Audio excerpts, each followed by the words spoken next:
একেবারে হাদিসের শব্দ এটাই, রাজনৈতিক নেতৃত্বের কথাই বলা হয়েছে।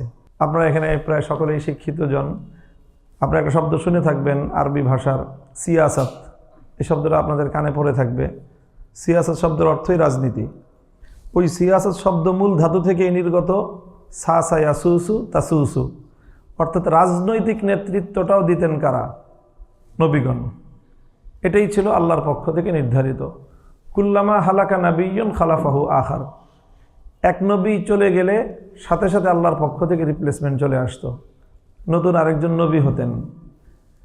তিনি একদিকে আগের নবীর উত্তরাধিকার হিসাবে নবুয়তের দায়িত্ব তিনি পালন করতেন, আবার আগের নবীর রাজনৈতিক নেতৃত্বের উত্তরাধিকার হিসাবে তিনি রাজনৈতিক নেতা হতেন। এইভাবে চলতে চলতে আল্লাহ নবী বলেন, ও আনা খাতামুন নাবিয়্যিন ওয়ালা নাবিয়্যা বাদি, আমি হলাম সর্বশেষ নবী। অর্থাৎ ওই ধারাবাহিকতায় সর্বশেষ নবী অর্থ হলো আমি একদিকে নবী হিসেবে নবুয়তের দায়িত্ব পালন করব, আরেকদিকে আল্লাহর পক্ষ থেকে নিয়োজিত হিসেবে রাজনৈতিক নেতৃত্বের দায়িত্ব আমিই পালন করব। এবং এই জন্য আল্লাহ নবী সেটা নিজে করেছেন। নবীজি তার জীবদ্দশায় মুসলিম খেলাফত, ইসলামী খেলাফত প্রতিষ্ঠা করেছেন, যার ভৌগোলিক সীমারেখার পরিধি ছিল 12.5 লক্ষ বর্গমাইল নবীর যুগে। এরপর আল্লাহ নবী বলেন যে ওলা নবিয়্যা বাদি, আমার পরে আর কোনো নবী নাই। যেহেতু নবী নাই, কাজে নবুয়তের ধারাও বন্ধ।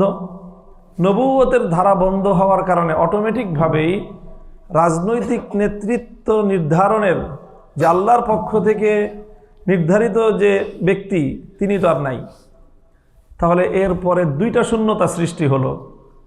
একটা হলো উম্মতকে ধর্মীয় দিক থেকে গাইড করার নবী নাই, আরেকটা হলো এই উম্মতকে রাজনৈতিক নেতৃত্ব দেওয়ার মতো আল্লাহর পক্ষ থেকে নিয়োজিত কোনো ব্যক্তি নাই। দুইটা শূন্যতা। তাহলে চলবে কিভাবে? নবী আকরাম সাল্লাল্লাহু আলাইহি ওয়াসাল্লাম এই দুই হাদিসের মাধ্যমে এই দুইটা শূন্যতা পূরণের ঘোষণা দিয়েছেন।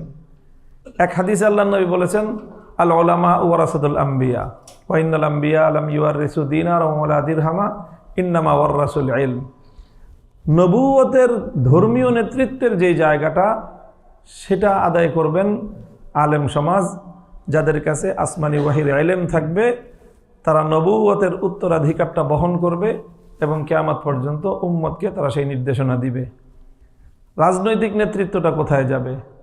নবীজি সেটাও বলেছেন এই হাদিসের শেষে। এটা বুখারী শরীফ, মুসলিম শরীফ সহ সমস্ত হাদিসের কিতাব এই হাদিসটি বর্ণিত হয়েছে। ওয়াসায়াকুনু খুলাফাউ ফায়াকসুরুন, আমার পরে খলিফাগণ খেলাফতের মাধ্যমে এই যে নেতৃত্বের ধারাবাহিকতা, সেটা তারা বজায় রাখবেন। নবীগণ আল্লাহ কর্তৃক নিয়োজিত হতেন, নবীদের পরে খলিফাগণ নির্বাচিত হবেন এবং তাদের মাধ্যমে এই খেলাফতের মাধ্যমেই আল্লাহর নবীদের পক্ষ থেকে নির্ধারিত নেতৃত্বের যেই ধারাবাহিকতা, সেটা কিয়ামত পর্যন্ত বজায় থাকবে। এটাই হলো এই হাদিসের মর্ম। তো কীভাবে চলবে?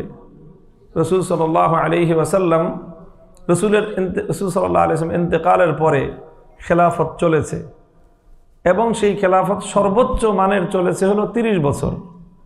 এবং এই 30 বছরের খেলাফতের সময়টাকেই বলা হয় খেলাফতের রাশেদা। এই খেলাফতের রাশেদাই হলো সর্বোচ্চ মডেল উম্মতের নেতৃত্বের, খেলাফতের রাশেদা। বিভিন্ন সময় আমাদেরকে অনেকে প্রশ্ন করে যে আপনাদের মডেল কি? আমাকে ঘুরায় ফিরায় আমাদেরকে প্রশ্ন করে নিয়ে যেতে চায় আফগানিস্তানে, যেন আমরা এই কথাটা বলি। তো আমরা একই কথা বলি যে আমাদের মডেল আবার কি? আমাদের মডেল তো আল্লাহ পাক, আল্লাহ রসুল দিয়ে গেছেন যে তোমাদের মডেল হলো খেলাফতের রাশেদা। এর বাইরে আর কোনো মডেল আমাদের নাই। যারা এই মডেলকে যতটুকু অনুসরণ করবে তারা ততটুকু সাকসেস অর্জন করবে, যারা সেই মডেল থেকে যতটুকু দূরত্বে থাকবে তারা ততটুকুই ব্যর্থ হবে। এটাই ইসলামের শেষ কথা, চূড়ান্ত কথা। তো মোহতারাম হাজিরিন, রসুল আকরাম সাল্লাল্লাহু আলাইহি ওয়াসাল্লামের পরে এই উম্মতের মধ্যে সবচেয়ে বড় আলেম কে ছিলেন? এটা নিয়ে উম্মতের মধ্যে কোনো বিতর্ক নেই। উম্মতের একমত, সবচেয়ে বড় আলেম ছিলেন আবু বকর সিদ্দিক রাদিয়াল্লাহু আনহু। হযরত আবু বকরের পরে সবচেয়ে বড় আলেম কে ছিলেন? কোনো দ্বিমত নেই, হযরত ওমর রাদিয়াল্লাহু আনহু। হযরত ওমরের পরে সবচেয়ে বড় আলেম ছিলেন কে? এটা নিয়ে একটু দুইটা মত আছে, একটা হযরত ওসমান আর একটা হযরত আলী। কিন্তু ওনারা দুইজন সম্মিলিতভাবে যে সবচেয়ে বড় আলেম ছিলেন এই ব্যাপারে কোনো দ্বিমত নেই। তবে অগ্রগণ্য মত এটাই যে হযরত ওসমান রাদিয়াল্লাহু তাআলা আনহু তিনি বড় আলেম ছিলেন হযরত আলীর তুলনায়। এরপরে ওনার পরে সবচেয়ে বড় আলেম ছিলেন হযরত আলী রাদিয়াল্লাহু আনহু, এরপরে অন্য সকলের মর্যাদা এবং এলেমের দিক থেকেও। তাহলে এই হলো এলেমের দিক থেকে ওনাদের অবস্থান। নবীজির পরে উম্মতের রাজনৈতিক নেতৃত্ব দিলেন কে? যিনি সবচেয়ে বড় আলেম তিনি উম্মতের রাজনৈতিক নেতা, আবু বকর রাদিয়াল্লাহু আনহু। হযরত আবু বকরের পরে উম্মতের রাজনৈতিক নেতাকে, যিনি সবচেয়ে বড় আলেম হযরত ওমর, তিনি রাজনৈতিক নেতা। হযরত ওমরের পরে উম্মতের রাজনৈতিক নেতাকে, যিনি এর পরে সবচেয়ে বড় আলেম হযরত ওসমান, তিনি রাজনৈতিক নেতা। হযরত ওসমানের পরে সবচেয়ে বড় আলেম হযরত আলী, তিনি রাজনৈতিক নেতা। এ থেকে স্পষ্ট বোঝা যায় যে রাজনৈতিক নেতৃত্বের জন্য খেলাফতে রাশেদার যেই মডেল, যেই শর্ত, যেই কন্ডিশন, তার মধ্যে এক নম্বর হলো ইলমে দ্বীন, এলেম লাগবে। হযরত ইউসুফ আলাইহিস সালাতু ওয়াস সালামের ঘটনা আমরা জানি, কোরআনে পাকের মধ্যে বর্ণিত হয়েছে। তিনি একটা ক্রাইসিস কালে মিশরের দায়িত্ব নিজের হাতে নিজে তুলে নিয়েছিলেন। তিনি নিজে প্রস্তাব করেছিলেন যে ক্বালা জাআলনি আলা খাযাইনিল আরদ ইন্নী হাফিজুন আলিম।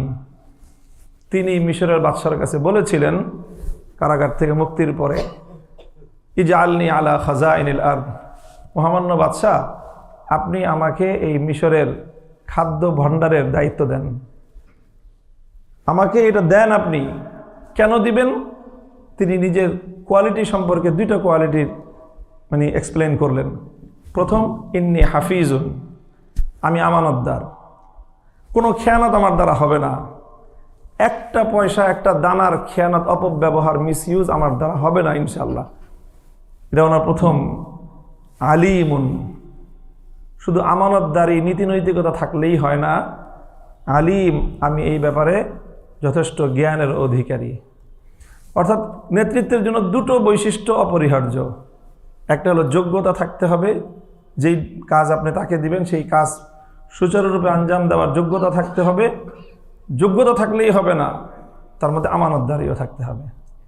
আমানতদারি এবং যোগ্যতা, এই দুটোর কম্বিনেশনেই ইসলামী নেতৃত্বের মডেল দাঁড়িয়েছে। এই কথাগুলি আমি আপনাদেরকে নিরেট কোরআন এবং হাদিস থেকে বললাম। এরপরে আমি যে কথাটা বলতে চাই, উম্মত দীর্ঘদিন ধরে তার কাঙ্ক্ষিত নেতৃত্ব থেকে বঞ্চিত। এটাই এই উম্মতের বিশ্বব্যাপী যেই পতন, তার অন্যতম একটা কারণ এটা।